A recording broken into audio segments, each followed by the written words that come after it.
podcast is part of the Pod Syndicate family. For more criminally compelling shows, articles, and conversations, head to wearepodsyndicate.com.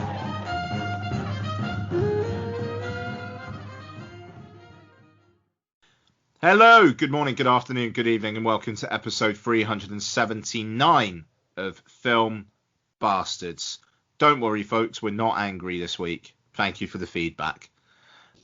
Joining us on this week's show, I am joined as always by Matt Foster. Hello, everybody. And Becky Foster. Hello, everybody. Hello, one and all. This week we shall be discussing George Clooney's directorial Netflix effort, The Midnight Sky. We've got maybe some trailers. I've definitely got at least one that I can think of. We've got some what we've watched. We've got at least one Twitter question. So, we've got a pretty normal show. We were thinking of doing Promising Young Woman this week. However, I still need to catch up with it. So we're going to be doing that along with Pieces of a Woman next week for our double woman sandwich. And yeah, there we are. Film Bastards. No, Patreon. Fucking what the fuck? Patreon.com/Film Bastards. $2 a month. My On Her Majesty's Secret Service commentary went live this past Friday on there, where there is a gap in recording while my kitchen was on fire. So watch out for me sounding very, very shaky at around about 1 hour 45 minutes into that commentary. Oh, wow. So it's actually on the recording? Yeah, like literally I pause it, I come back and I'm like, yeah, sorry about that. We might be out of sync. My kitchen was just on fire. So I'm not laughing at your kitchen being on fire. I'm laughing at the fact that happened whilst you were recording. It's a good job you were upstairs, though, isn't it? No, I mean, this is I was in the living room, like watching this Bond film. If I was upstairs, as I usually am, if nobody was downstairs, that could have been really bad. Like, really bad. So, what we've done are the hobs, like, where you, like, turn them, because we've got electric hobs, where you turn them, they knock quite easily. So you could accidentally turn them on, which is obviously what's happened. So we've taken those knobs off. So now you've got to kind of like jam your hand in there and kind of like force it. But that's how paranoid we now are. Imagine having a cat, Ian, that enjoys jumping up onto the kitchen counter and playing with the gas knob bits of your gas hob, but obviously doesn't know how to work the spark igniter, so just turns your gas on. Does it? Like that. When did you do that? Did it a couple of times. That's why he's not allowed in the kitchen on his own. I didn't know that. Probably should have told you, really. Probably told me that, because Yeah. I went in the kitchen with his own shitloads. Well, I tell you not to, so if you get gassed and blown up, then it's your own damn fault. Well, I'll take that risk. My life's danger. Very dark. Yeah. Has there been any movie news this week? I'm trying to think. Like, everything's like shutting down filming wise again, which is absolutely fair enough. I don't think there is. I think that there's been. I've seen a lot of rumour stuff.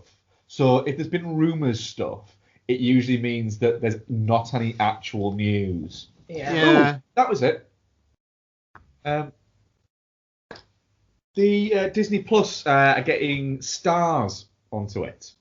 Did we do that last week? No, because it was only announced like a couple of days ago. Oh, was it? I feel like we spoke about it. Huh.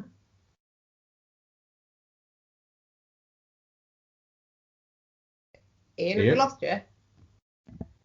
Sorry, I think my signal just went for a second there. Yeah, it's essentially their justification for jacking up the price £2 a month. Even though it's all content they've kind of already got. So, I don't know. It's interesting. If it If it means easy 4K access to a bunch of Fox and Touchstone stuff, then good.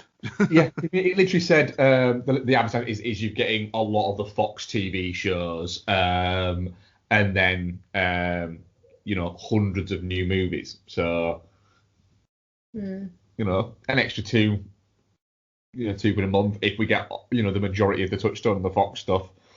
I'm game for that. And at the end of the day, I suppose if there's current streaming agreements for certain movies and TV shows that they're going to then have to take back off other providers and they're going to lose that money, I suppose it makes sense that it's not costing them anymore, but they might not be making that bit of money from Netflix, for instance, for showing a certain film. Yeah. So I just think £2 a month doesn't seem too bad. It just depends what actually lands there. Well, that's it. It's one of those things you'll look at it and go, I'm quite interested to see what it is. If you watch 3 movies on it a month, or even 2 movies a month, it's worthwhile. See, that's it. I mean, I'm coming to the limit of my willingness to pay £6 for Disney Plus, because anything that I want to watch on there, I've watched, and there's not much new stuff that's gone on there that I'm bothered about. It's one of those things. I think Disney Plus was always going to be you're paying for the catalogue rather than the new stuff. The thing is, though, I mean, like, starting next Friday, there is a new MCU TV show every single week for at least 4 months. Is that WandaVision though? Yeah, so you've got 9 episodes of WandaVision and then 6 episodes of Falcon and the Winter Soldier, and then I think there's maybe a gap, like a couple week gap while Black Widow is supposed to be out, and then Loki starts in May. So that's gonna drive people, not necessarily you guys, but that is gonna drive people to keep their subscriptions up. And then fuck it, like there's that What If animated Marvel show is due out at some point, and they're gonna be respectfully like talking about the fact that it's Chadwick Boseman's last Black Panther performance in that, aren't they? That's gonna be a big deal. And then I don't think we got season 3 of The Mandalorian coming at the end of the year, but I think you got that Book of Boba Fett show. It just now. It feels like the release pump that was supposed to start turning last year is now actually going to start turning, and it's actually going to become a bit more of a, in quote marks, essential service. It's just $7.99 a month for Disney Plus. I don't think is that much of a problem, but it's $7.99 a month for that. I pay like $11.99 a month for Netflix, like for the 4K package. We pay for Amazon Prime, but to be fair, Amazon Prime's the big thing there more than the TV. There's Now TV as well. It's just there's so many fucking subscription services that it's getting to the point where it's just like, well, this is just like paying for fucking cable TV again. That's it. It's the breakdown of it all, isn't it? That's the thing. But what I still maintain is I'm probably still spending less a month on those combined than I was on physical media 10 years ago. Which is a fair point. It depends if you're adding like the Sky, the Now subscription into that. Yeah, I won't be adding the Now subscription because the majority of what Sky costs is for sport. The Now subscription is a tiny proportion of it.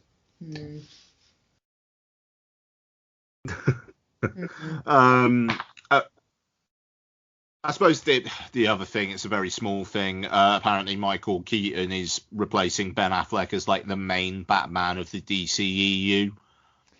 It just seems a little bit like now that the DCEU is something that you just maybe just go, do you know what? No. We don't need it, do we? We can't do this. Marvel have got this. Yeah. We'll do other stuff. Unless, that episode of the Treehouse Horror, The Simpsons, I think it's the second one, where Bart's wandering around like a black room and all of those pictures on the walls, and that's how he guides you into each individual story. Yeah. Unless it's basically like that, and Michael Keaton is just in the Batcave as Batman, or Bruce Wayne in like somewhere else, and just wandering around at the start of every new DC movie and going, right, let's have a look and see what the Joker's getting on with this week, and then just goes like that, and then you just go at that movie, and that's it. I mean, I'll be down for that. I'd be alright with that. Yeah. Yeah. I'm pretty down for Michael Keaton being the main Batman in the DCEU. So he's the best Batman anyway. So far. Yeah, I mean that. Yeah. Well, if you believe the rumours, Arpats is literally just not giving a shit at the moment. He's kind of checked out, apparently. About right. On brand.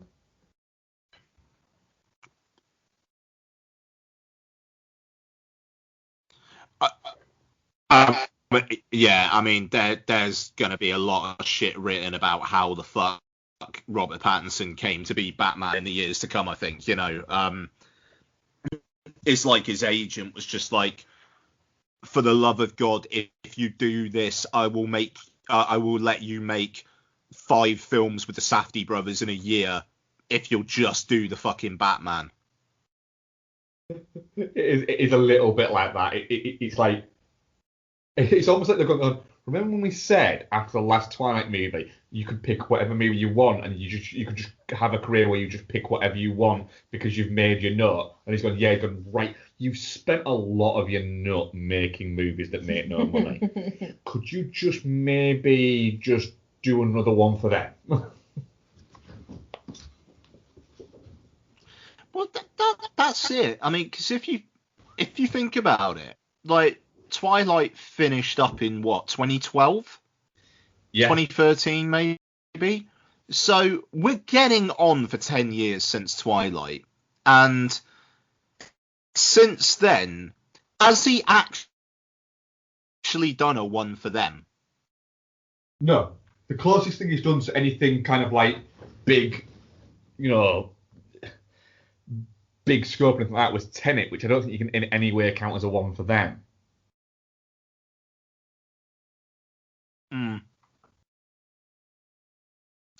That's it. But that's it, isn't it? He spent the majority of the past sort of like post Twilight career just doing really interesting art house stuff. Last what is it was 2012, and then when you just go through it, it is literally just it's not made that many movies in the past 8 years, but it's enough. It's a couple a year. But yeah, it's just I think the only one that's really had a big cinema release is Tenet. I feel like Water for Elephants would count as a one for them. That doesn't really seem like an Arpats movie. But Water for Elephants was before. Before what? Oh, yeah, that would have been still around Twilight time, wouldn't it? That was a one for them, really. I don't know. What? Like that, that was going for a commercial audience. A treat was Water for Elephants. Yeah. Done some interesting stuff as well. Yeah. He has, but like you say, it's just stuff that doesn't really make him money. And the thing is, it's like he does quite well in kind of like the fashion kind of realm and whatnot. But at the same time, he's not getting any younger. He is going to get older, and he probably can't. I don't know. He probably can't get away with being as fucking just weirdly chill on the verge of not caring as it kind of seems like he is. And I don't know. There is just a little bit of a sense that him, from a personal point of view, slightly wish he'd grow up. But then again, him coming out saying, yeah, I've done fuck all training for Batman during lockdown, and seeing how angry that made people does make me laugh. So I don't know. I'm talking out my arse, obviously. He's an odd character, but I think he's become, I think akin to Kristen Stewart, he's become one of the most interesting actors around at the moment. I think the issue with him is he's weirdly unguarded about being honest about stuff. If he's done fuck all training for Batman during lockdown, I mean, that's pretty relatable for most people. Like, have you done much working out? Nah, I've sat on the sofa a lot in my jogging pants. But also, like, you kind of get the feeling that it wouldn't even occur to him to just lie about it. I think the whole everything that happened with the whole Twilight thing just made him just stop giving a fuck.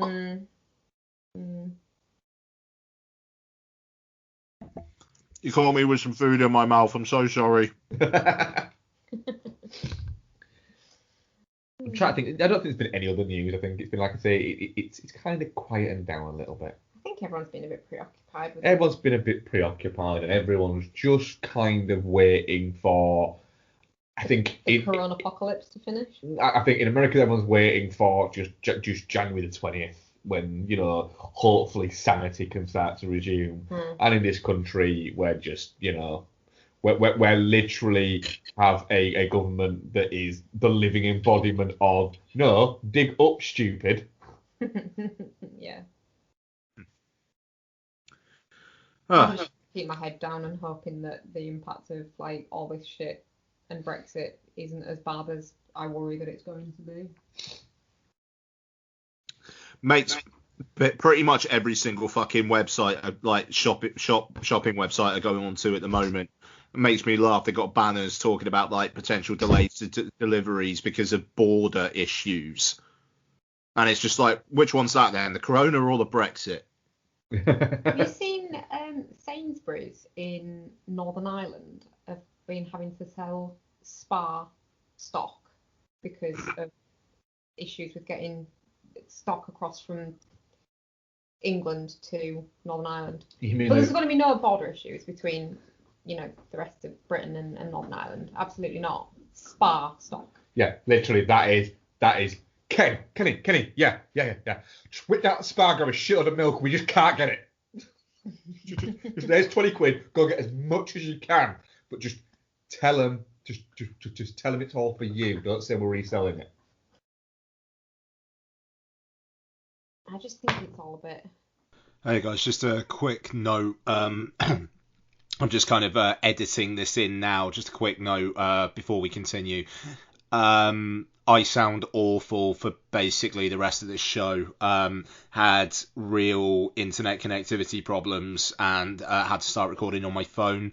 AirPods Pro, not the best mics for podcasting. So if you feel you can't listen to the rest of it, then apologies. But I thought it better to put the show out than not put it out at all. So like I say, just apologies, and back to normal next week, hopefully.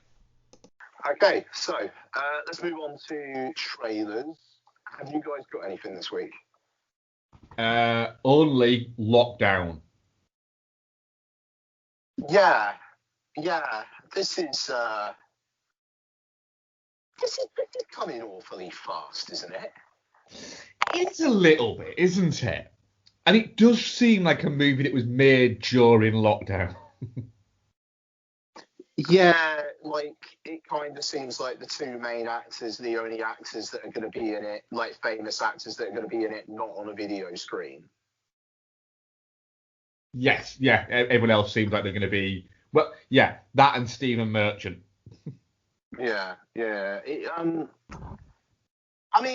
The thing is, it looks like it's going to be light-hearted. It doesn't look like Songbird, does it? Which I think is definitely points in its camp. Yeah, it does. It looks fun. The trailer does look a little bit like it's just giving you the entire movie, though.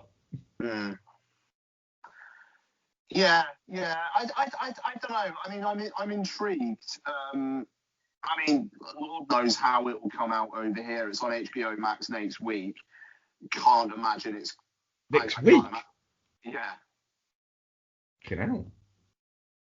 Yeah, like literally next Thursday.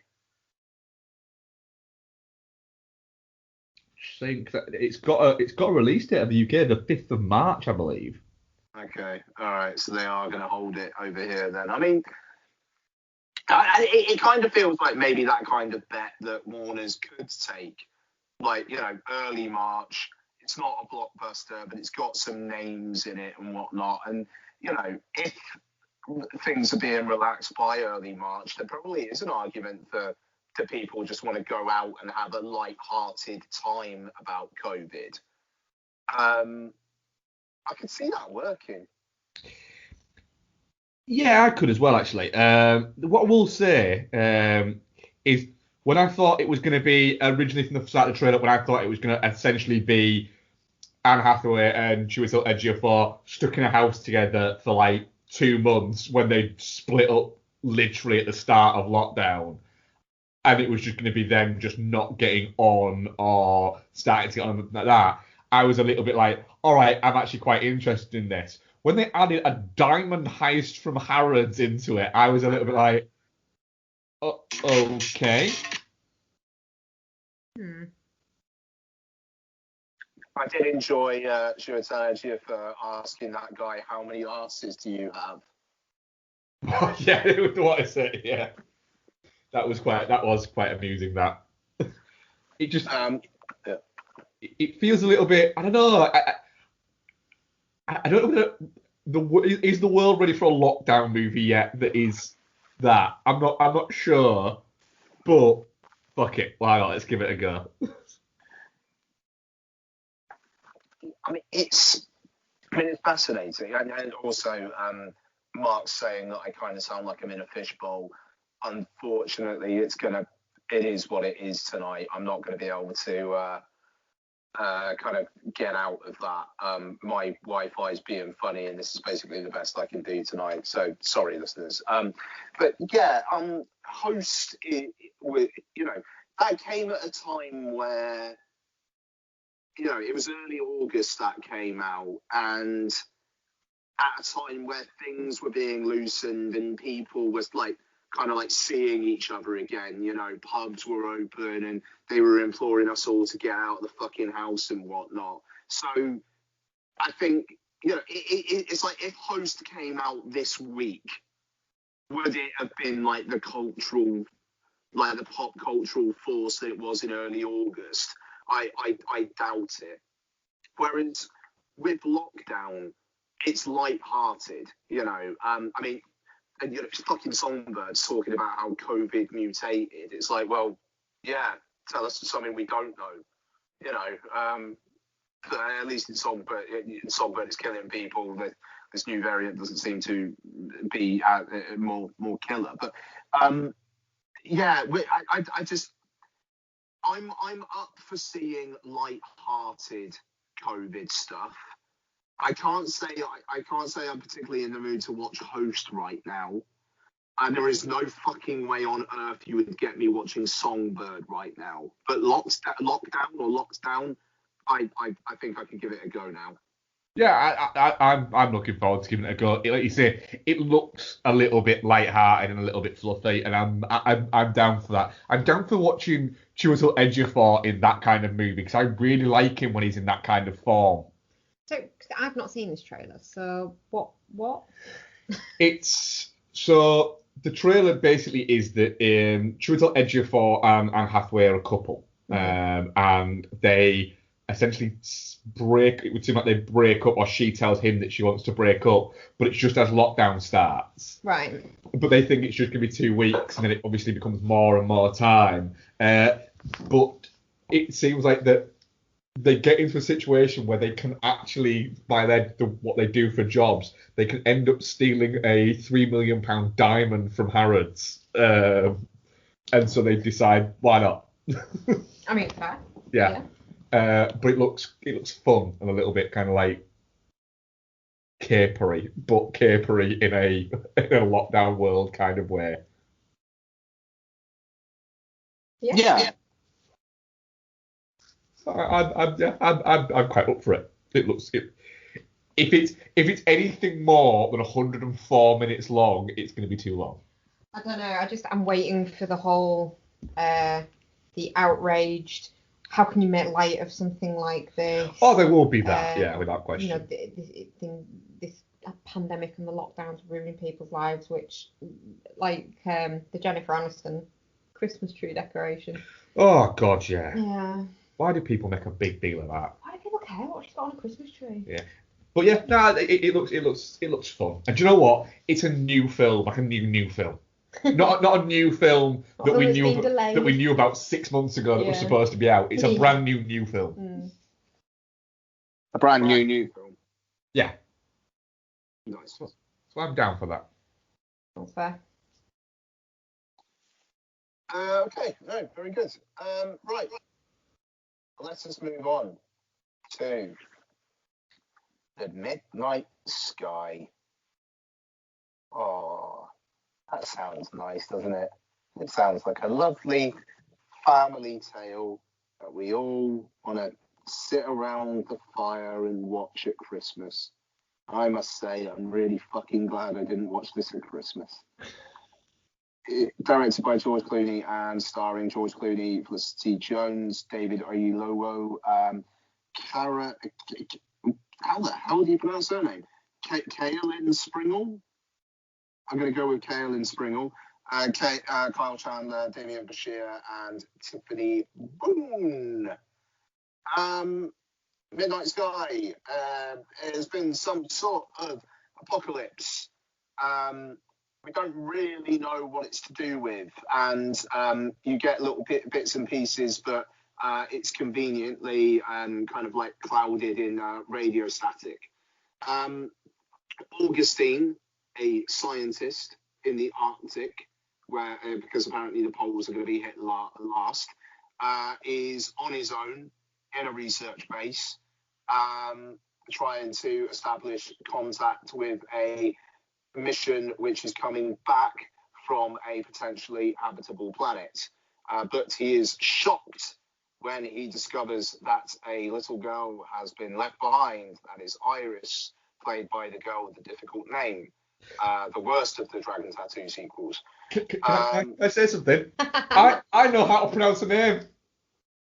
I don't No, know. you don't. I do.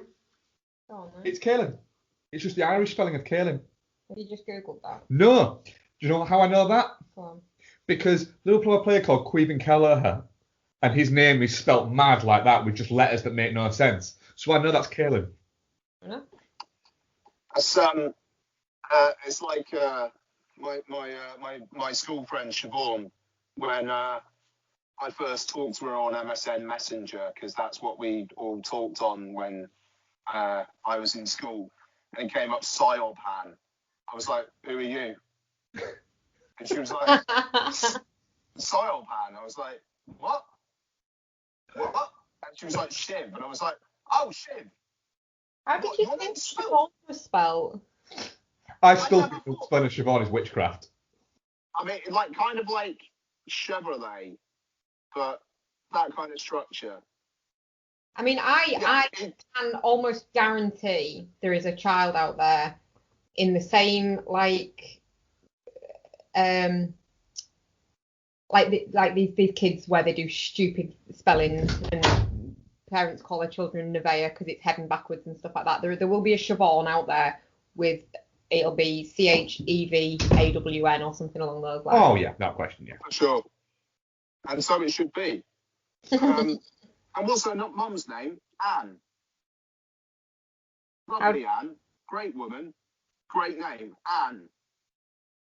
Siobhan Psyopan. Nah. Not having it. Not having Does it. make for a good nickname though, Siobhan. Her boys, Reuben and Finn. Good names. Their spelling makes sense. Bullshit. Her husband, Ben. Ben. B-E-N. Ben. Psyopan. Oh. Anyway. I'm pretty sure she doesn't listen to this, but I do kind of hope some, like a mutual friend goes, like, you should hear what Ian's saying about your fucking name on his pod. Anyway. Might message her and tell her to listen to it first, like half hour. Oh, fucking hell. Yeah. Anyway, it's all in good fun. So, anyway, he finds a girl. But then also, this mission, they don't even know about this disaster on Earth. And Felicity Jones, she's only gone and hooked up with her superior, David Oyelowo. They're having a baby. And they're on a ship. Oh, dear. You can tell how captivated I was by the Midnight Sky. Becky, what did you think of the Midnight Sky?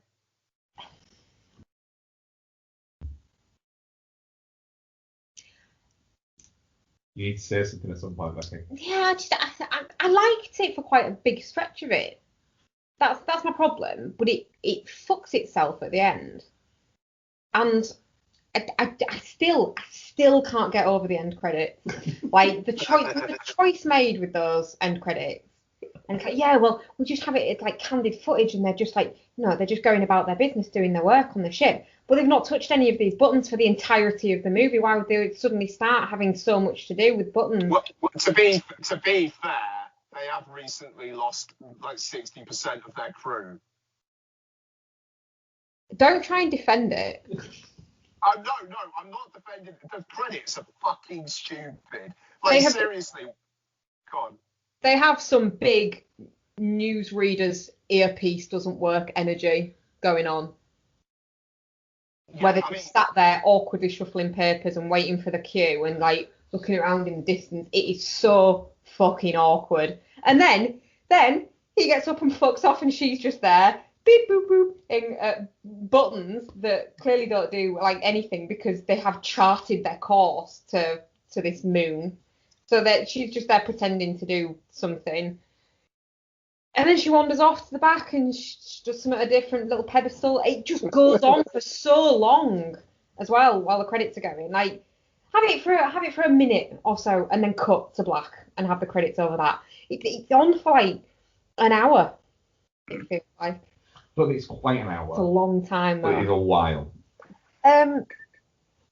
Yeah, and so I think that's kind of, it's obliterated all of the thoughts about the movie that I had just by the sheer awful awkwardness of that bit. It's got a twist that it clearly thinks is really clever, but I mean, I thought, when did you pick up on the twist? When I turned out you and went, she's not real. Yeah. It's the bit where he loses her in the snow, doesn't he? I know, I said it way before that. You crazy weren't listening to me. But yeah, it gets to it and it's like, oh, this is his daughter, really? And she's imaginary, and it's like, yeah, we got that. yeah. Is this it? Is this the payoff? Because no. Yeah. I wasn't expecting like the film to have a gotcha moment at the end. Like if you were to tell me going in this was directed by M. Night Shyamalan, then I would have been like, right. And I WhatsApped in the boy chat. It's a fucking good thing that he recognised what that bloody flower was. And, and it's like, as if that happened in a Shyamalan film, I would have been like, yeah, she's not real. But because it's Clooney, because it's this like big prestige, big budget drama, I just wasn't really expecting this to have a twist. Mm. And it's... Well, and it does set it up at the start as well, doesn't it, with that little girl being separated from her parents when everyone's evacuating. Yeah. But yeah, because that's the thing. And I mean, like that was just like, bong, pay attention to this, bong. Yeah. Oh dear. It's yeah. I don't know, Mark. What do you think? Like Becky, there's bits that I enjoyed, and I'll get to the bits that I enjoyed in a moment. I'll go through the bits that I was a little bit like. There wasn't any bits like that were as clangy as that. There were just like a few bits where I was like, this is just a bit funny, and like that kind of like low level grated on me. It really bothered you, the cereal bowl, didn't it? Yeah. Why would you put it in your other bowl? Right. If you go there and you see a cereal bowl that's there, and you've got your cereal in a bowl, and you look at it and you go, where's the cereal bowl come from? You wouldn't then go, well, fuck it, and then put it in your own bowl, would you? You'd maybe go, shit, I got to pick up my cereal bowl from yesterday, so that milk's been out all day. Well, fuck that. You wouldn't just go, fuck it, I'm more cereal for George. I think the thing's supposed to be that he's poorly, so maybe he's a bit forgetful and he's already done it. That's what he thinks, but it never sets up him being that poorly that he's that forgetful. But even then, you would still go, nah, this is the right amount of cereal. Yeah. I'm not going to trust that table cereal. You would just go, blah, blah, blah. Grumpy George wants more cereal. Right? So, yeah, the cereal thing bothered me, right, a little bit. The fucking, the wonderful, the gloriousness of essentially fucking Flick and David Oyelowo realising that literally they might be the last two humans alive, and then it dawning on them of their facial expressions. Yeah. Oh, shit. There has never been a we got drunk at Christmas on a spaceship moment ever than that. No. Also, as well, that's highly irresponsible. I would think that NASA would literally say to them, no, if you're going to burn, right, while you're on this spaceship, we need to make sure that you're not going to become pregnant, because that would, no matter what you say, that would hamper their ability to do their job. So it would, and what if she had complications? Exactly. So I'm guessing that she'd need to have an implant or some kind of jab. All of them. It just would seem like a thing that would happen, right? We don't trust you not to bone. Yeah. So we are going to make sure. So we're going to make sure that this can't happen. So there is another thing, right? So there's bits. Also, as well, if you need this rucksack, right? Yeah. If you need this rucksack to survive, right? Then maybe keep it closer. Or go, do you know what? Maybe I'm going to take a spare that I'll keep on the sled. But it's on the sled when the sled goes under, though, isn't it? It is on the sled when the sled goes under, only because he's got it out of the weird little camper van thing that that was on ice that they decided to stay in. Yes, yeah, I didn't get that. Why would they go massively off course to go and stay in, like, that won't have been warm. No. That will be full of cold Arctic air. And it's big, so their body heat's not going to heat it up quickly. They have a perfectly serviceable fucking tent. Yep. So which will warm up quicker. But that's not none of those things are the thing that grated on me most. Was it the credit sequence? No, it wasn't. And it's not even like a grate on me that like it annoyed me and I thought it was bad or shit or anything like that. It was just a little bit like a what moment. Right. So this movie at the start of it is set in 2049. Yeah. Right? Oh god, yeah, this really bothered you as well, doesn't it? Right? So it's set in 2049. And can we agree that Clooney is supposed to be probably 60s? At most mid-60s? Yeah. Right? Mm.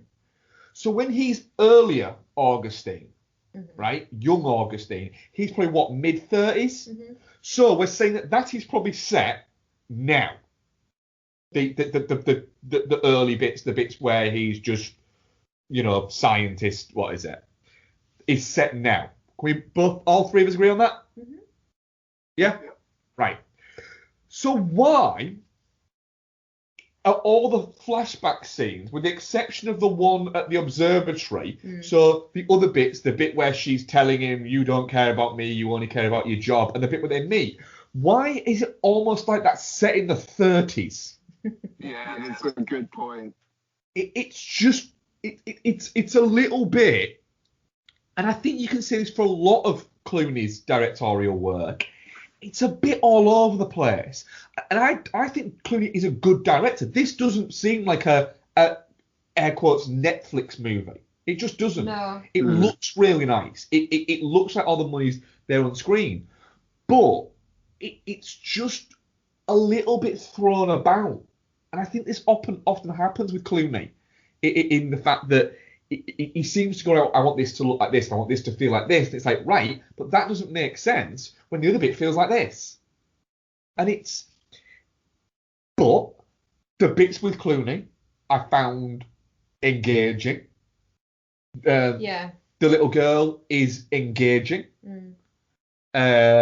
The The bits in the observatory before they set off are the bits that I liked. Yeah. Like the bit where he tried to make her go into a different room to go to sleep, and then he sort of lies down and she kind of sneaks back in and lays down in the corner. Yeah. It's quite. That was fun. The bits on the spaceship were a little bit like this is fine, but we've had a lot of spaceship bits recently with movies, and this isn't as good as these. You were actually in one, George, and it's not as good.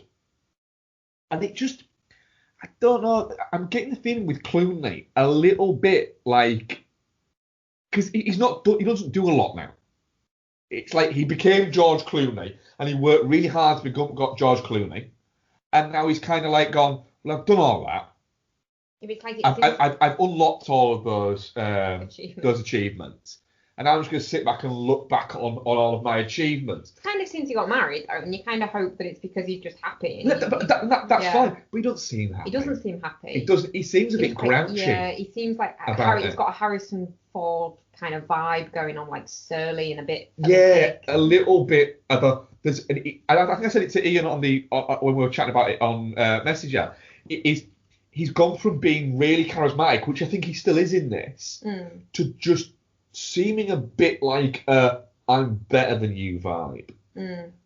He is, that's fine. But it's just he doesn't need to kind of rub it in your face. Yeah, it's just I don't get why George Clooney has made this version of this movie. Well, but I enjoyed it. Couple of things there. Just nothing really happens in this movie. This is such a pointless story. It's pointless. There's no meat on the bones of this story. And then the other thing I was going to say was just back onto like what you said before about the spaceship stuff. The spaceship stuff is dire. We're not fan. I hated it. The only bit I liked of the spaceship stuff was when that girl died with the zero gravity. Oh, that was fucking good. Yeah, it was. We'll get to that in a second. But the other bit there is Kyle Chandler and Damian Bashir, right? So Clooney is gone. It's gone. There's nothing left. The Earth is gone. They can see the Earth is gone because they can see it literally in this weird kind of fucking fuzzy phase of just browns and yellows, right? NASA is gone, right? Kyle Chandler goes to David, goes, I made a promise to my family, I need to go down and do that. And he goes, yeah, fair enough. So, no, it's gone, Kyle. We don't know there's not people living on the ground or whatever, do you? It kind of does. It's like he's gone, I need to try, but he doesn't even say, I need to try, even if there's a small chance my family are alive. I need to try. He just goes, I did say I'd come back. It's like, well, yeah, you're not going to go into space and say to your family, hey, you know what? Might fucking die. I'll come back if I can, but if I can't, it's been nice knowing you. That isn't what you say, is it? No. Is it? In that last little bit of pillow talk, you don't go, this might be the last time we fuck. You go, don't worry, I'll be back. But then Damian Bashir, him going down there, I don't know, it's a bit like... It's a bit like he's gone, don't leave me to these two, I don't like them. Well, yeah, no, I mean, that's the thing. That's like the only reason, because they're two people who need to go back to that new planet to potentially kickstart the human race again. Do you think they might need some help, Damien? No, Damian Bashir. No, I'm not spending time changing that piece. No, I took one fucking look at Felicity Jones's face and was like, shit, if I go back, I'm going to end up having to fuck that up for some kind of biodiversity reason, and I don't want to look at it. Bashir, what he's doing is he's channeling the exact thing that I would be saying to Kyle Chandler. Like, I'm going to come with you. But why? What have you got to live for? It's like, no, I am not being stuck in a spaceship with a fucking screaming baby. Not a chance. We'll probably die there. I'm going to say that. Yeah, literally. It's better than shooting myself out of the airlock in 3 months' time. Yeah, it's like, if What's-Her-Name didn't die, I'd maybe think about it, because at least there'd be somebody else to share the pain. But nah, yeah. You're all right. It would be somebody else who I could turn on and say, we could shoot the baby out of the airlock. Just putting it out there. We could say it was an accident. I think because those two are really good in it, actually. Like the spaceship stuff is dire, but I really enjoyed them too. Their dynamic and their characters and their acting was good. But all it served to do was highlight how fucking awful the other three were. seriously phoned in performances. Yeah, I mean, Oyelowo was very, very, very one note. He is like dispassionate, stoic captain. You don't work out that he's the captain until literally somebody references him as being the captain. You're like, oh, he's in charge. Oh, fair enough. Yeah, I kind of thought Felicity Jones was for a while. Yeah, and it almost like Clooney went, oh, wait a minute, which one of you guys is in charge? And Felicity Jones might have just gone, it was me, and he's gone, no, woman. Him.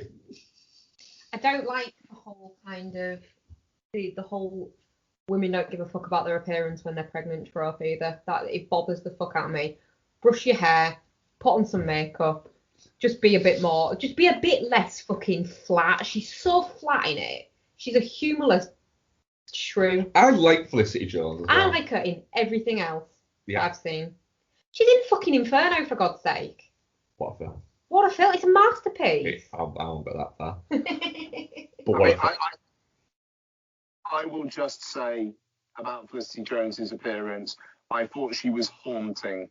Moving on. She looks like she's lost so much weight. What did you think of it, Ian, overall? Yeah, and just to say, she looked fucking anorexic. It really, really, really bothered me. And I don't know whether that was like the makeup job they did on her. I suppose it must have been. But she looked really gaunt. Her cheeks looked like they were being sucked in constantly. And it really just put me off how ill she looked. And that must have been a choice. Yeah. And I felt bad for her. I felt bad for her anyway. Yeah, I mean, the thing is, right, I really, really like the George Clooney stuff. You know, the kind of like the survival nature of that and just how in peril he was. And whenever it cut back to space, I was like, you know, is Kyle Chandler going to go like a bit mad and go rogue? No, he doesn't. All right, cool, fair enough. That's cool. Damien Bashir, what's he doing? Not much really. He's just there for like because he's Damien Bashir, and we like to give him with Damien Bashir roles. Okay, cool, yeah, fair enough. That's fine. Yeah, but I just didn't really care about the space stuff, which is obviously not the point of the film. And my big bugbear with it. Singing Sweet Caroline like that when you had some proper serious fucking work to do and you needed to keep your eye on the ball. No. I get that they're professionals and they're chill and they don't get stressed 100%.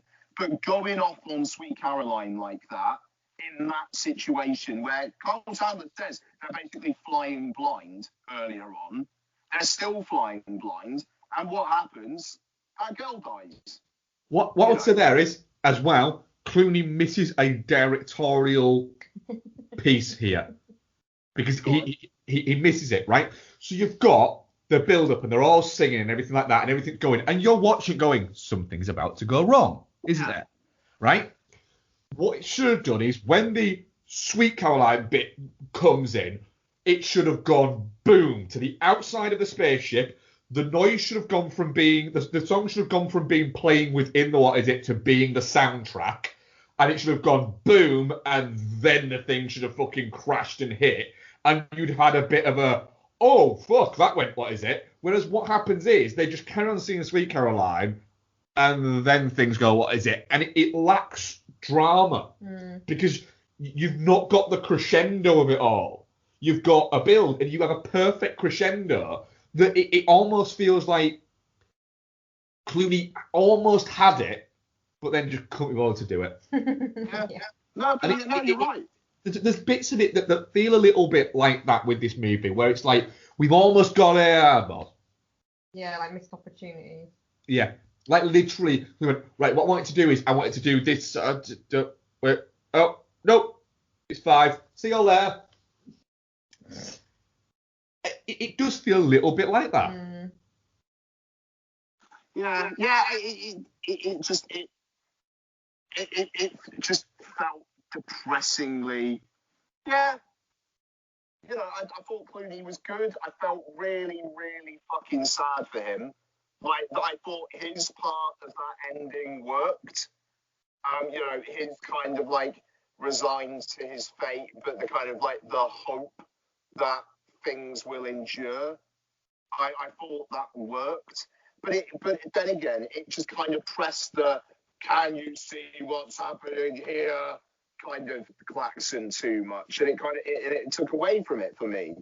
But yeah, I mean it's not shit. I don't even think it's touching cloth. I don't think it's a shit film, but it just the bad choices that it makes. I mean, it should have been 20 minutes shorter, with all 20 of those minutes being taken out of the space section. Yeah.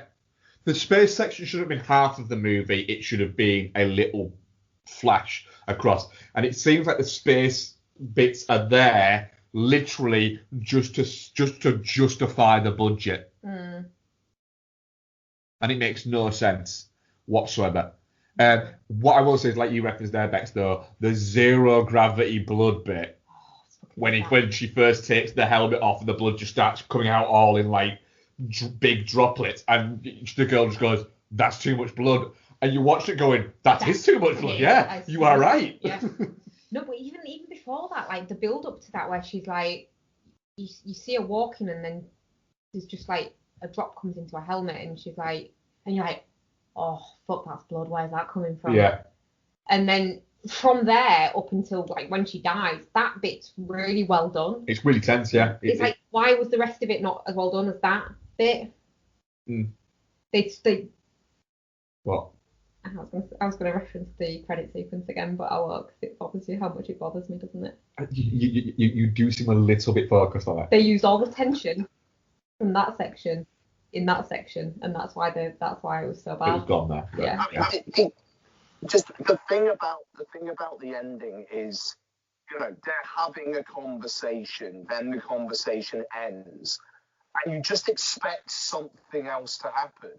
Yeah, So you expect like it's to just start like they do. Yeah, it's like I'd have even preferred it if there'd been like a few seconds of silence and then like one of them had gone, "Should we go fuck then?" We can make as much noise as we want. It's almost like you're expecting David Oyelowo to turn around and say, "Did you know him?" or something like that, and her to go, "I feel like I did," or something like that, and it doesn't even do that. It's just like.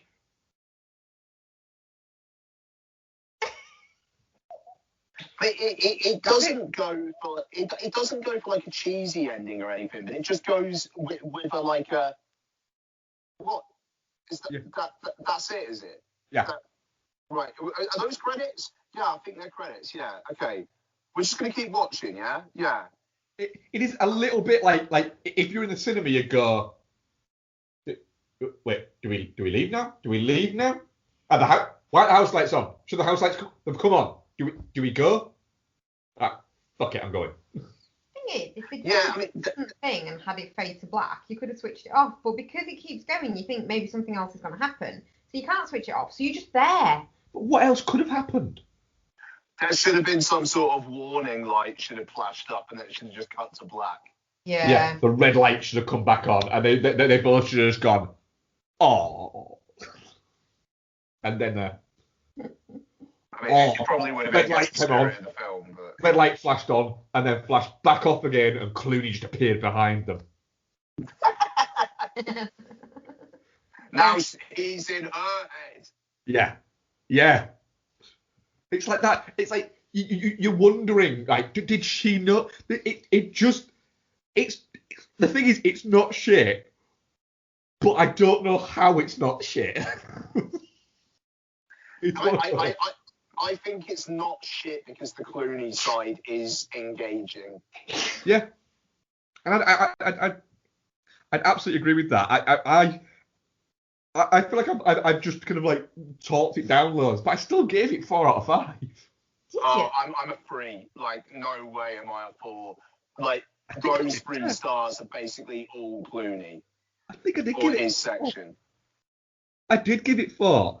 I don't think I should have given it 4. No. I think 3.5 is enough. Go away half a star. There you go. It's touching cloth for me. There's too many downsides. There's good bits. They're isolated. That's fair. That's very fair. I'm definitely not shit. Our audience poll, That's some hubris you've got going on there, Mark. 22% definitely not shit, 44% touching cloth, and 33% shit. Yeah, fair. That is fair, yeah. It is a bit. CS3P Combat. Player 1, choose your character. Tired of film and television podcasts where the hosts exist in a blissful state of agreement? Instructor. Player 2, choose your character. Well, you're in luck. Punter. Round 1, fight! Allow me to introduce you to the Chinstroker vs. Punter podcast, featuring two film and television fans from Birmingham, England, who enjoy their media in very different ways. But anyway, that brings us to the end of the plot of Blue Velvet. The plot. I mean, the main characters are two of the dullest main characters I have ever encountered in any film. So join us as we catch up on what we've been watching from our own very different perspectives. Double KO. Round 2, fight! You can find us at csvsp.libsyn.com, also on Spotify, iTunes, Stitcher, all the places that podcasts can be found. Just really It's not visually striking. No. Just getting confirmation. It's just in English. That's the third time though. I mean, is this on?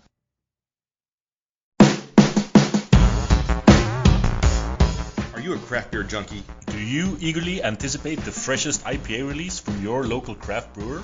Do you check in every beer you've ever had on Untapped? Do you know the difference between a Belgian triple and a Berliner Weisse? Then do we have a podcast for you? What's Untapped podcast gives you beer reviews, interviews with brewers, behind the scenes access to beer festivals, games, and more. Whether you're a craft beer junkie or new to the world of craft brewing, What's Untapped podcast is something for you.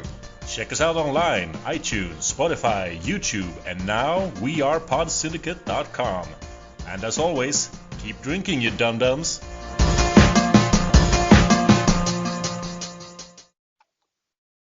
Okay, let's do this. Bex, what have you been watching? Oh, let me have a look, see if I've been watching anything on my own. I didn't expect you to come straight to me. That's really confused me. I watched, on my own, only 2 films actually this week. Well, not on my own, with Isabel. So I showed Isabel Ghost Ship, which she claimed to not have seen, and then when it got to the bit where everyone gets chopped in half at the dancey bit, went, oh, I remember this, because I remember this scene's being really good. So she enjoyed everyone getting chopped in half and then that man's face falling off. I absolutely love Ghost Ship. I watch it far too regularly, to be fair, but I just find it quite comforting in its like cheesiness, but there's some really good like visuals in there as well. And it's spooky, but it's not like, it doesn't make you feel bad that, you know, spooky. It's not like, it's not trying to do anything. It's just trying to be a spooky ghost story. And then the bit at the end where she sees him getting, you've seen it obviously, yeah? Yeah.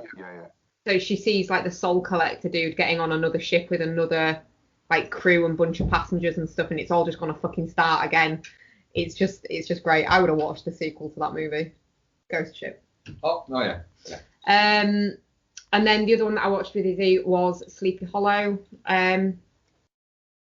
Because I just fancied watching a film from back when Johnny Depp used to not be shit. But I think this, I mean, the obvious one that you can pinpoint for where he went shit and couldn't act without doing that kind of mannerism all the time was... They can't see that. I know you can. Podcast. They can imagine it. They know what mannerism I mean. The recoiling one with the confused face. That started really in Fear and Loathing. And then he's pulled it forward from there. I would say the first one was... Pirates of the Caribbean both made him a global superstar and actually made him a shitter actor, is what I would say. Yeah, but Fear and Loathing was before Pirates, wasn't Yeah, it? but I don't think you know. But that's where the mannerisms. That's the first kind of visual of it. Oh yeah, I suppose with the yeah. Fair enough. Yeah, and then you do get it a bit in this as well, and it'd be interesting. I like Sleepy Hollow. I think the fact that it's it's an old school kind of legend of like the place. Kind of, it helps. It gives it a bit more kind of, I don't know, grounding, I guess. And I do really like the film, but it is one of the ones that it's one of the markers on the way to his descent into not being able to act without being outsized, if that makes sense. Yeah, I mean, I never got on with Sleepy Hollow, to be honest. Is it the headless horseman thing? No, it's just a bit boring. So if you think about it, like going back before Fear and Loathing, there was none of that, and then he did obviously Ninth Gate and Astronaut's Wife before this, and then in this it's starting with those kind of stupid mannerisms, and then we get into the dark years of the Pirates of the Caribbean. It's just weird seeing, I don't know, the decline of his ability, I suppose.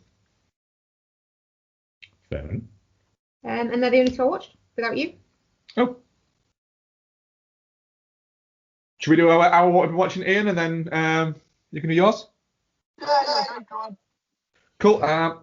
Right. So we'll get rid of the Christmas one because we did watch one more Christmas movie, didn't we? It was the week between Christmas and New Year, so we decided we allowed ourselves, what is it? Because we wanted to watch this. We didn't want to wait till next year, did we? Yeah. So we went, fuck it. And we were in a little bit of a Gibson zone, weren't we? We were, yeah. Yeah. We're just all four Lethal Weapon movies.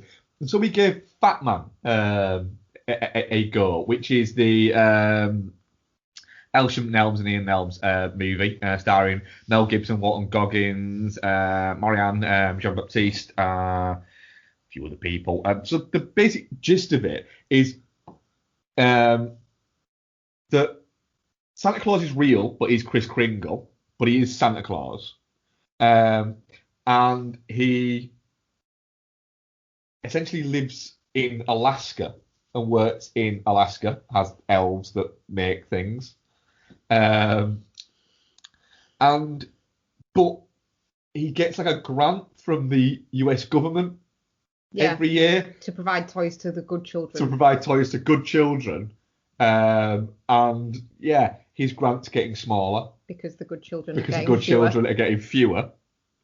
So he essentially uses his workforce. His workforce is hired to make military parts for the US government. Are they elves? Yeah, they are. Yeah. Right. Okay. But that's kind of like not the main story. That's almost like a little side story that kind of goes quite well, actually.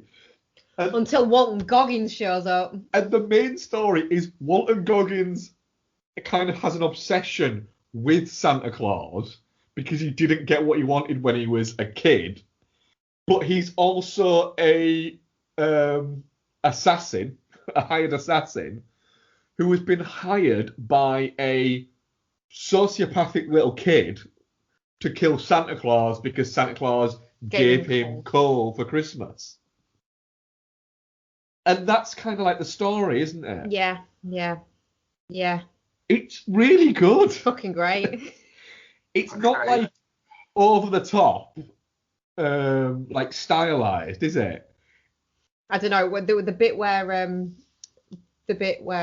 Walton Goggins turns up at like Santa's house, and it's a bit. What is it in Scrooged? What's the Lee Majors thing?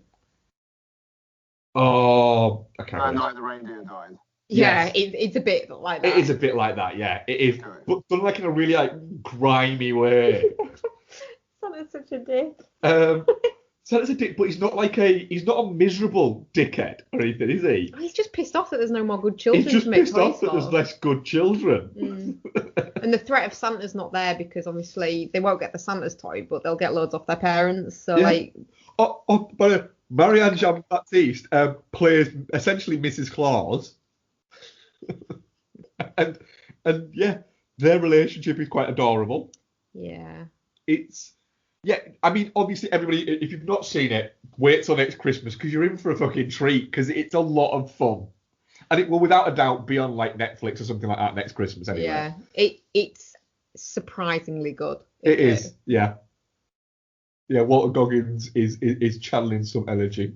I mean, he always is. Yeah. I can't watch him in anything now without seeing him in Sons of Anarchy. Yeah, that's a fair enough comment. But yeah, that it's a lot of fun. It's a lot more fun than I expected it to be. Yeah.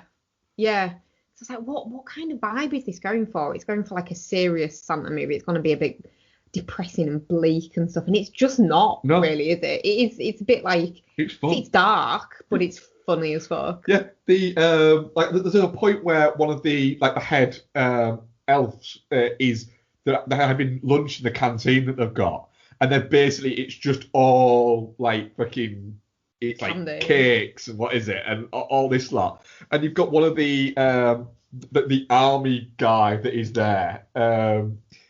Who is overseeing like the production of these parts for weapons?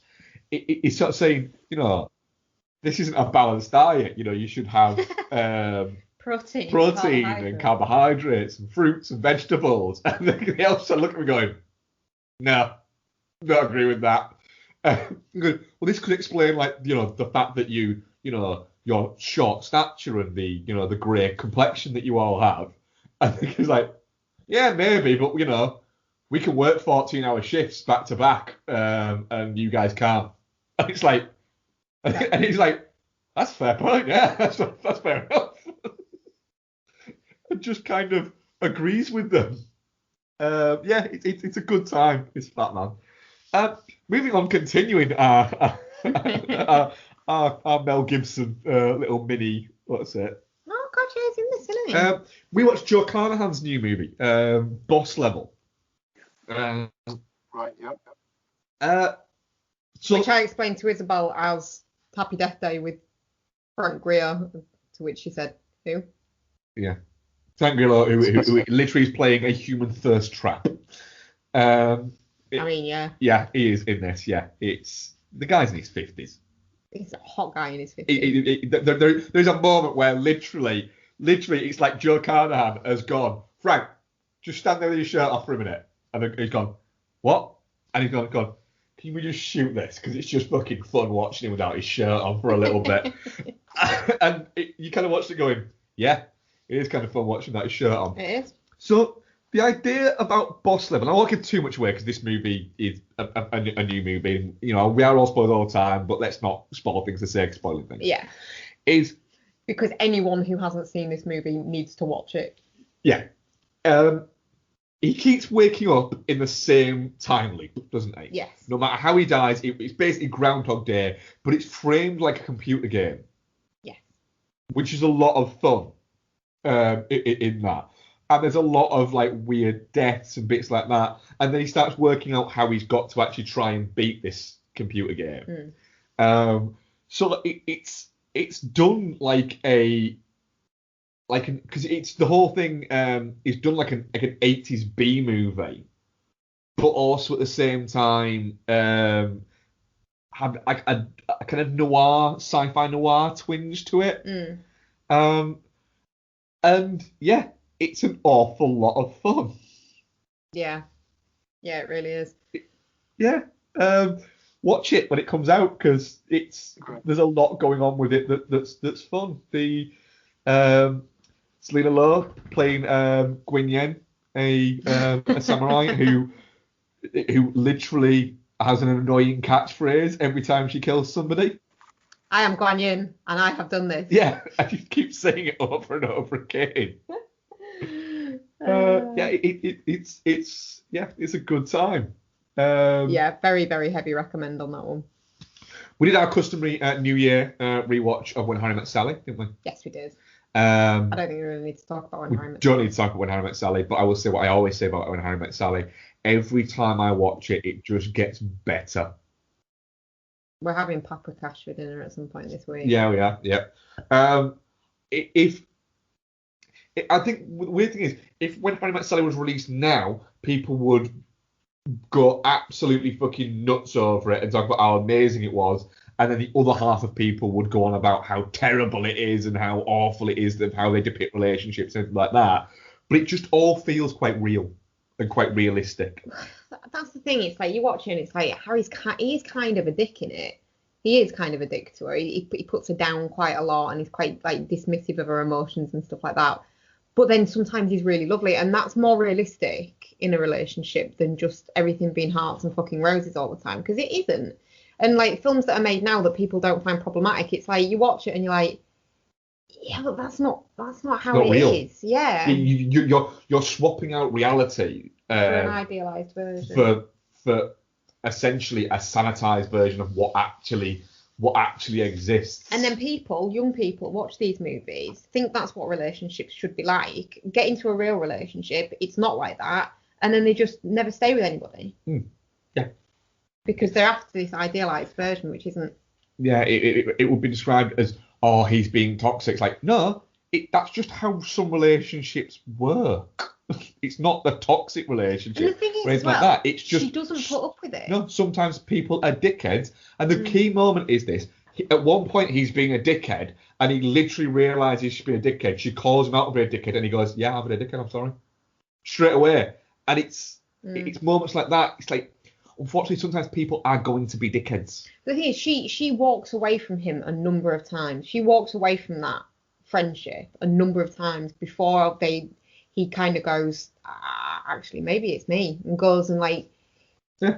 He has a moment of realization. Yeah. But he's never that bad. He's never that much of an arsehole. He just is a bit of a dick sometimes. Yeah. Yeah, it's fantastic, those Van that song. And finally, we watched Greenland, didn't we? Yes. Yes, we did.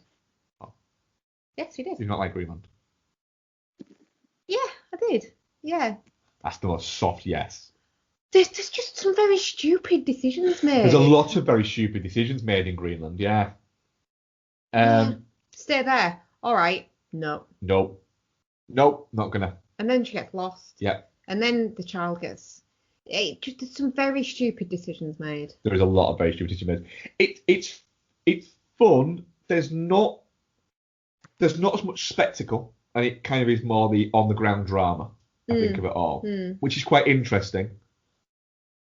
And I kind of quite like that, but you will spend an awful lot of time going, you fucking dumbasses at people. Yeah. I mean, literally, of all the things that you don't want to do, that is it. I also like Scott Glenn's character of basically just being really old man. Just really old man. And then when they leave and go, well, what about Grandad? It's like, Grandad, he basically goes, I just want to die. Yeah. Yeah, he does do that, yeah. And he looks like he just wants to die. How old is Scott Glenn now? Scott Glenn is 97. He's not 97. No, he's not. I don't know. There's no date of birth on his Wikipedia. No job. No, which means he could be any age. He's 14. He's not 14. He was born the 26th of January 1939. So he's like 82. Yes. 1939, yeah. So God, I can't. A person in their 80s called Scott. Yeah, that's a weird one, isn't it? That's his middle name.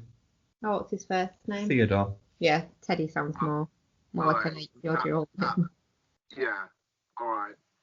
Okay, the world is right in itself. Yeah. Yeah, but that's what we've watched this week. Yeah. Okay. The kids really fucking annoy him. The kid is annoying, but all kids are annoying. That is true. Nice. So I did a rewatch of Carol. Watched it with Donna, and she confirmed my thoughts that it's not proving, and we're gonna move on with no comeback to that at all. I'm not allowed to talk about Carol anyway. All I will say is, if that relationship was between a man and a woman, people would be up in arms about that fucking movie.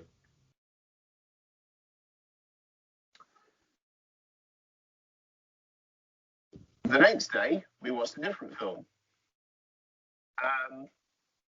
So our New Year's Eve film, now on Now TV and Sky Cinema, Like a Boss, Which I am without question going to watch one morning during this, during this lockdown. Without question, with breakfast, I'm going to watch the shit out of this movie. Right. It's about 80 minutes long. It's real short. And I had fun with it. It's Rose Byrne and Tiffany Haddish, friends who, they've been friends since they were kids. They have kind of like a makeup store together, and Salma Hayek is interested in buying them out, but she kind of drives a wedge between them. It's good fun, just unapologetic, 3 out of 5, absolutely inoffensive. Has a few solid laughs, not much more than that, but that's absolutely fine. Ian, what I'm asking now is, will it pair very well with a bowl of Rice Krispies, a coffee, and Thursday morning? Sure. I mean, I'd be like, maybe have a drink with it, but I know you don't like to drink at home, so fair enough. I am literally managed to do dry January because, do you know what? Nowhere's open. Yeah, fair. I haven't had a drink since New Year's Eve myself, man, so I'm with you there. So Like a Boss is fun. You know, that's about it. What's Crocodile Dundee for the first time? Which you know what? I was quite taken with it. I could see why it was such a cultural phenomenon when it came out, because he is really rather charming. And it just it started. And I was like, right. I thought it was like him going to the city or something, or is that the sequel? And the first 45, 50 minutes, it's just Paul Hogan fucking about in the outback. It's kind of looking forward to this moving on, but at the same time, I could happily watch this. But no, then he goes to New York, and everybody loves him. And I think there's a certain amount of Hogan going well, everyone loves me because I'm Paul Hogan about it all. But at the same time, he is quite charming. You can see why people would just be like, I'll have a beer with him and have a chat. He seems like a laugh, you know. And that's about all there is to it, really. But yeah, I really quite enjoyed my time with Crocodile Dundee, and I recommend it. I'll watch the other two at some point. Do you want to know a Crocodile Dundee fact that I have just learned from Wikipedia? Go on.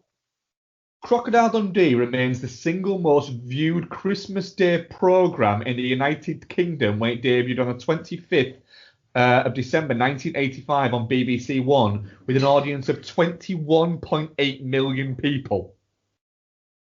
So the most watched film on UK TV history is Crocodile Dundee. The most watched UK TV, it might not be the most watched film ever, but on Christmas Day, the most watched programme ever is Crocodile Dundee. And I would assume that, yes, it probably is the most watched film ever, yeah. Fucking hell. That's mental. Right, I need to check something now. I need to check the census to see what the population of the UK was in 1989. 1985, wasn't it? Did you say, or mate? 89, yeah. I mean, it's not as good as the Christmas Day when BBC One had Batman and Coming to America on, but... No, that's a solid one, that one. Population of the UK in 1989 was 57 million, right? So that means that over a third of the people in the UK watched Crocodile Dundee. And what I'm saying there is you've got to accept the fact that of that 57 million, a lot of those will live together. So you can probably say, I would say over half of the people, well over half the people that had a TV in the UK watched Crocodile Dundee that day. That's amazing. That's blown my mind. That's something. Yeah. Sorry, there's stuff going on in the background. That film was nominated for an Academy Award. Yeah, for the screenplay, yeah. Wasn't it? Yeah, God. It's crazy. That's fucking wild. I mean, the screenplay is not the thing about Crocodile Dundee. No. But yeah, I don't know. It's like Bridesmaids getting the screenplay nomination, though. You know, it's You know, it was like the big pop culture comedy thing at that time, and it got a nomination, so I get it. At least I'm pretty sure Bridesmaids got a nomination. I know Melissa McCarthy got a supporting actress, but I'm pretty sure. Yeah. Yeah. So I watched one of actually Secret Service, but that's on the commentary for patrons. God, I have watched other things as well, and they're tripping out of my mind. My in the bath after taking the dog for a long walk watch on Saturday, semi-pro. Because why not watch a Will Ferrell basketball comedy in the bath? What do you think of rewatch of Semi-Pro? Because I rewatched it, I think it was last year, and I really liked it. I quite like it. The running gag of Rob Corddry really ends the idea of his wife and Woody Harrelson having sex is something. Just like when they're shagging on the sofa and then he comes home and then he just really quietly, just in the corner, just sits down and starts watching.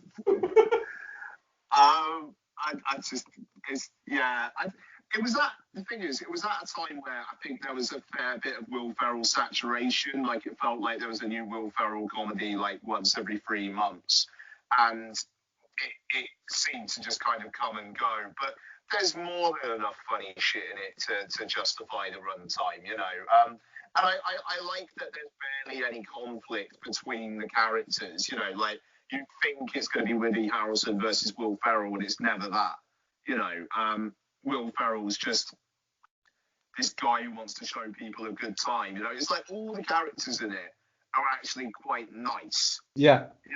And they just want to save their basketball team. And yeah, I just think the bit where Jackie Earl Haley is like playing the stoner, and he throws the ball from the one end of the court, and it goes in the net, and he thinks he's won $10,000, and Will Ferrell was just like, "You've won this big check."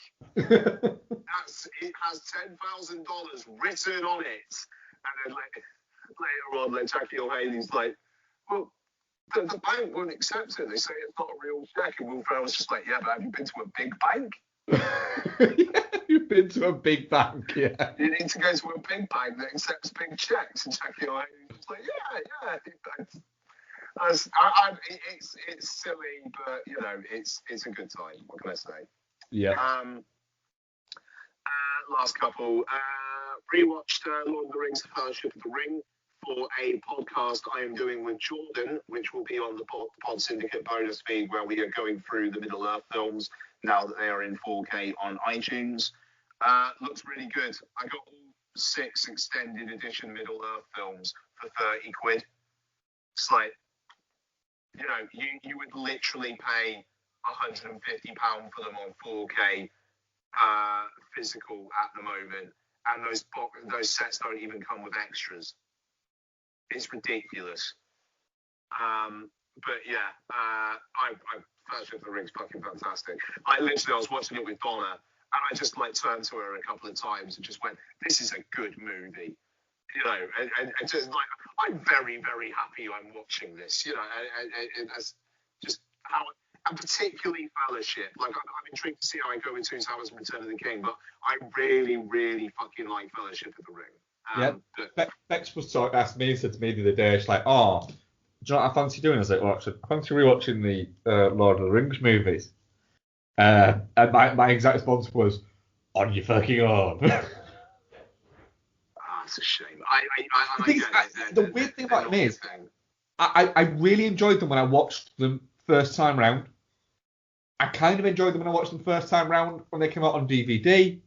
And then when I tried to rewatch them a couple of years ago, I was like, I can't. I just can't. I just don't care. And it's weird.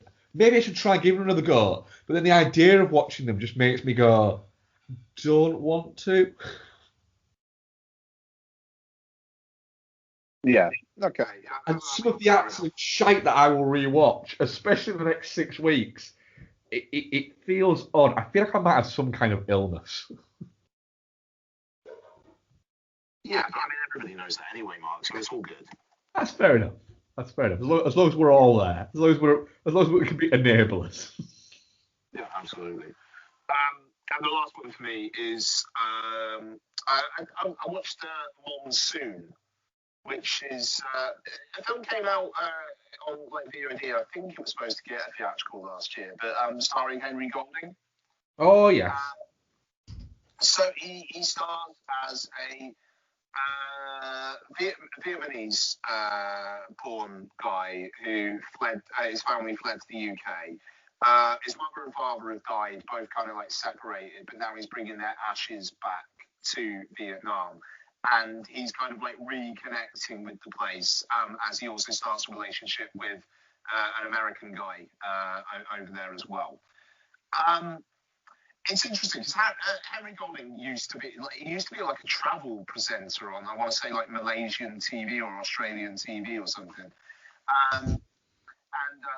which is like super random. But watching this, it's like, yeah, it just does kind of seem like he's a well-travelled like guy, and it's like a travelogue with intermittent scenes of Henry Golding having steamy times with other men,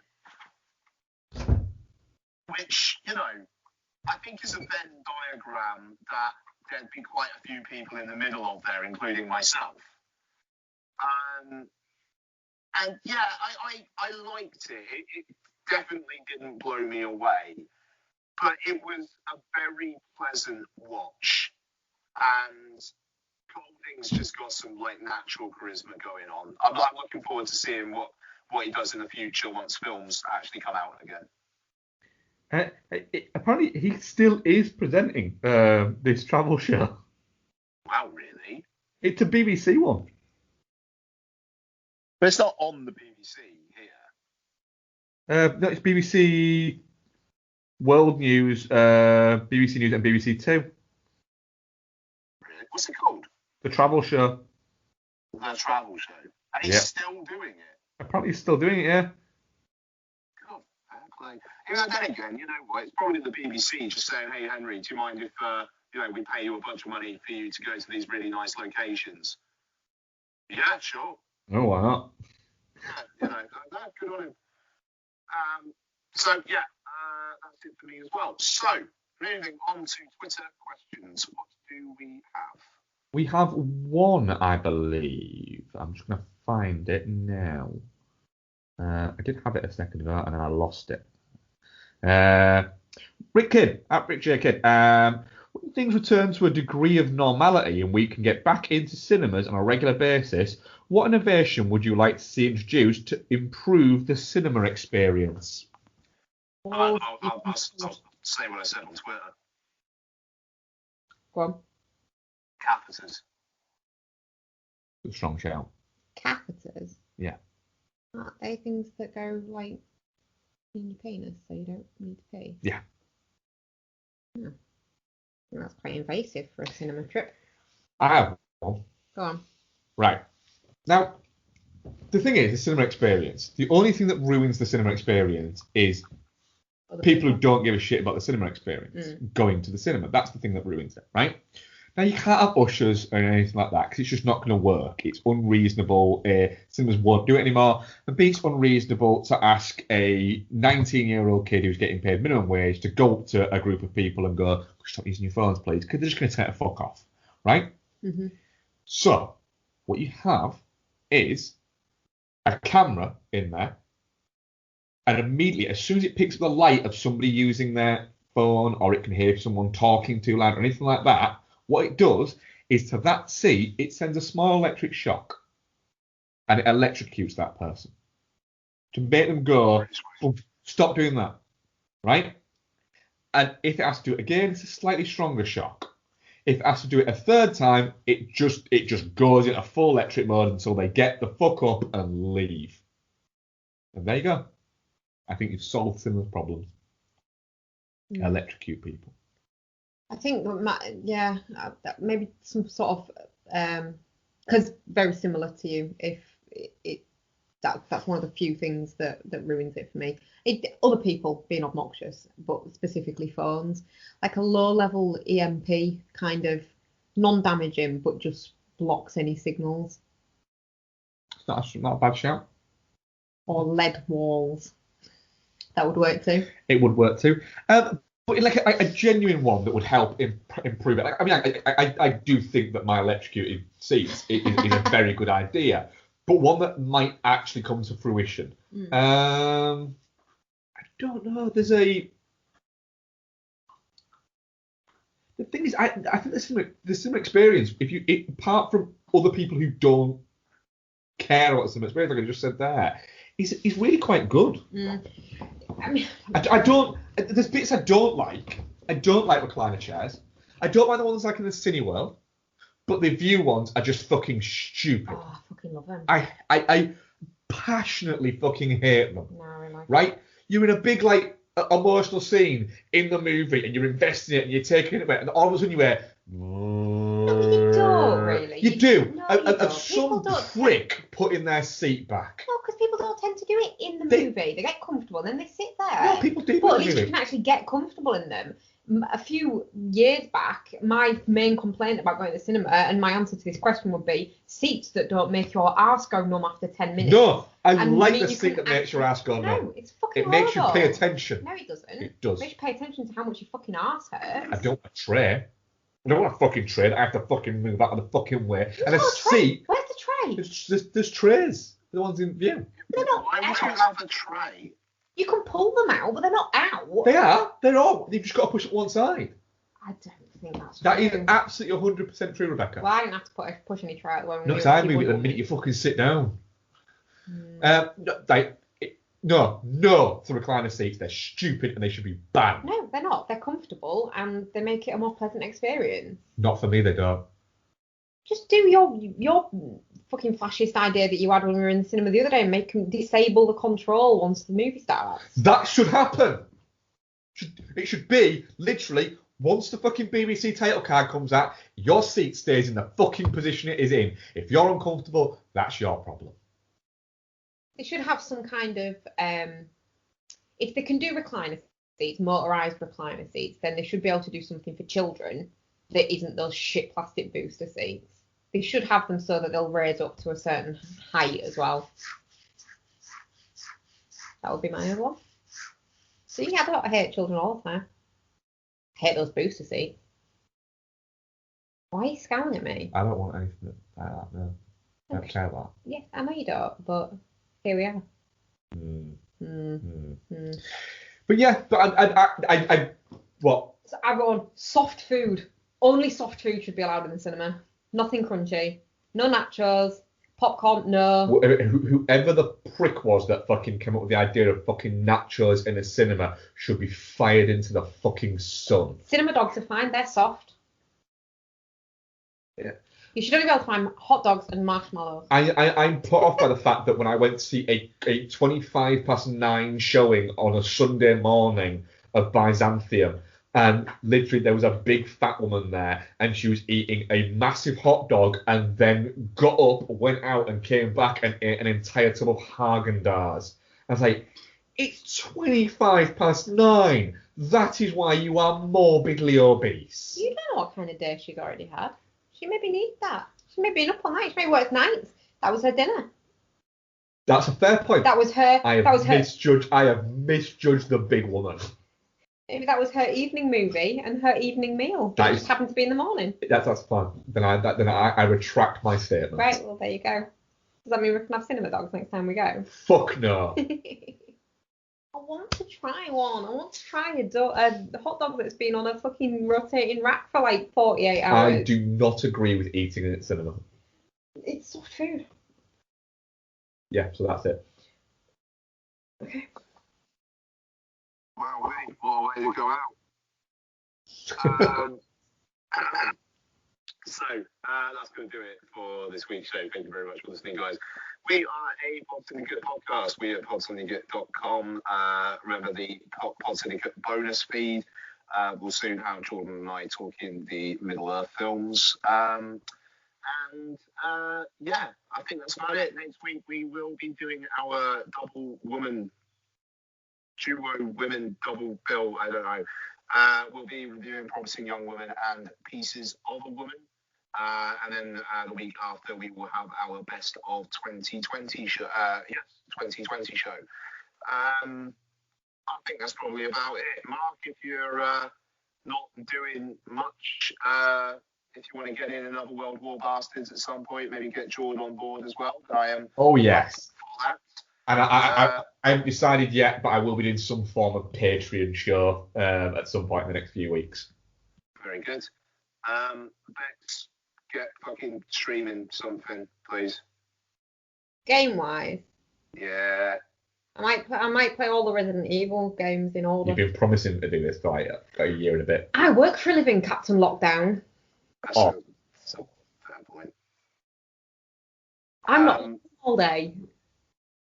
I am. I know you are.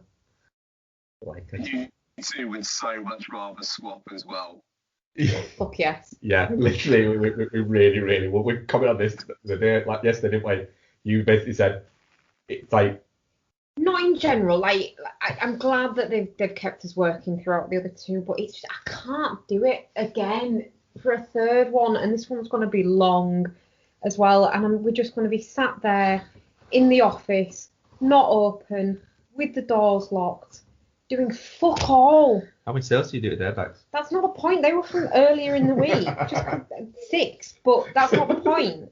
Those had been set up previously. I'm joking. I've been facetious. It's going to be 8 hours a day, Mark, of just sitting. Can't go out anywhere for lunch because nowhere will be open. Open place open for takeout. I ain't got time to go and wait for fucking 3 days at Donna Summer for an order to actually get to fruition. Then just order it for delivery. It's just going to be fucking depressing. And the thing is, like,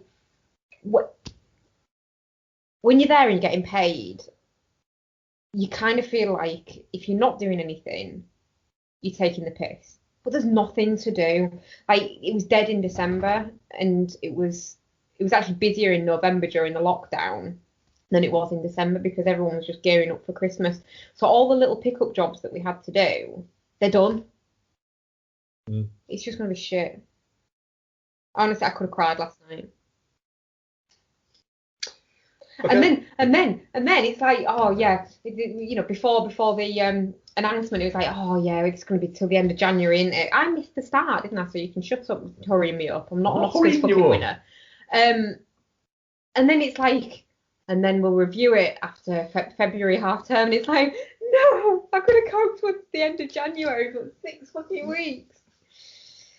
So yeah, fuck it, fucking fuck it. Is all I've got to say on that. Fuck it, indeed. I could be at home making bread and dalgona coffees, banana bread, but no. Spirit of March lockdown's gone completely on it. Everyone's just like, it's fucking miserable outside, so we can't even go out for like the walks that got us through the last one and sit in the garden in the sunshine because it's just frosty and shit. Yeah, anyway, sorry, ran it over. Well, Bex, I'm gonna be on the lookout for PlayStation 5s for you. Apparently, more UK stock is expected to be on sale this week. Okay. Go and treat yourself. Well, I actually think it's a really good idea today because we normally go on holiday at the start of February, and I think we should do a full makeover of our garden. Get rid of the water feature, trim back the tree, get rid of the shed, clear out the 2 sheds and just use the little one. Get rid of the bigger shed. Use the hard standing to make like a cooking area and get like a pizza oven and a smoker and a barbecue and make it into like this fucking great place. If we're going to be majoritively at home throughout 2020 and we're going to be at home through summer, I am having a fucking awesome garden to sit in. Well, we might do that. We're going to use our holiday money to buy an uni and a smoker. Fair enough. It's going to be well exciting. Stand out there in the rain, frost making pizzas.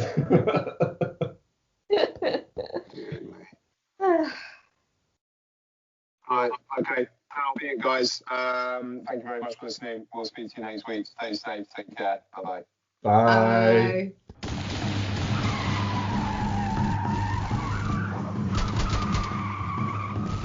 This podcast is part of the Pod Syndicate family. For more criminally compelling shows, articles, and conversations, head to wearepodsyndicate.com.